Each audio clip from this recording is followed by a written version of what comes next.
Thank you. Thank you very much. Thanks.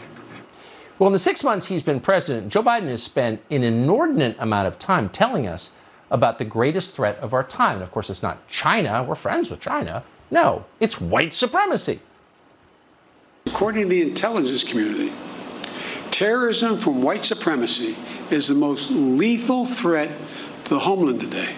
Not ISIS, not Al-Qaeda, white supremacists. Notice he never defined white supremacy. No one ever has. There's no actual definition for it, so it can apply to everyone who didn't vote for Joe Biden. That's why it's terrifying. That's why you should resist it. Biden has gone much farther than any other president, however, to politicize every federal agency, and that includes, terrifyingly, the military. Biden has directed the Defense Department, that's the department that's supposed to work on keeping us safe from foreign threats, to instead turn its attention on American citizens. Watch. And if confirmed, I will fight hard to stamp out sexual assault and to rid our ranks of racist and extremists. The job of the Department of Defense is to keep America safe from our enemies. But we can't do that if some of those enemies lie within our own ranks. Oh, the enemies are within, says defense contractor Lloyd Austin. So how exactly are they, quote, fighting white supremacy? Well, they're working with a defense contractor called Moonshot CVE, which claims to track extremism. So the question is, how does Moonshot define extremism? Well, one example the company gave for white supremacy was anyone who searched for the term on Google or DuckDuckGo, this phrase, the truth about Black Lives Matter. If you wanted to show the truth about Black Lives Matter, you were by definition a white supremacist and an enemy of the United States.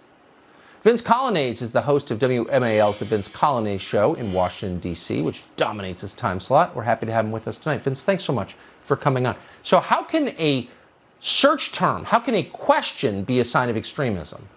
Well, if the outcome is contrived. I mean, this is the only reason you would include a question or just a simple fact-finding mission as a sign of extremism is if you are trying to rig the outcome of a study like this. So, you know, where this comes from, this is called Moonshot CVE, as you noted. It's a contractor based out of London, England.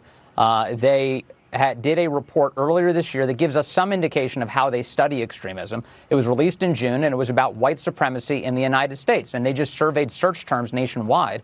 And one of the search terms that they included as an indicator of white supremacy is what you said, the truth about Black Lives Matter. Now, any number of people of all skin colors and concerns and political backgrounds could be searching for something like that. Perhaps you're Marcellus Wiley, a sports commentator on Fox Sports 1, who is looking for information on how Black Lives Matter sought to disrupt the Western prescribed nuclear family that was once on the Black Lives Matter website. Maybe you're a Black Lives Matter chapter trying to figure out where $90 million that was raised by the national organization was spent and wasted. Maybe you're the type of person who's just looking up the ideological leanings of its founders.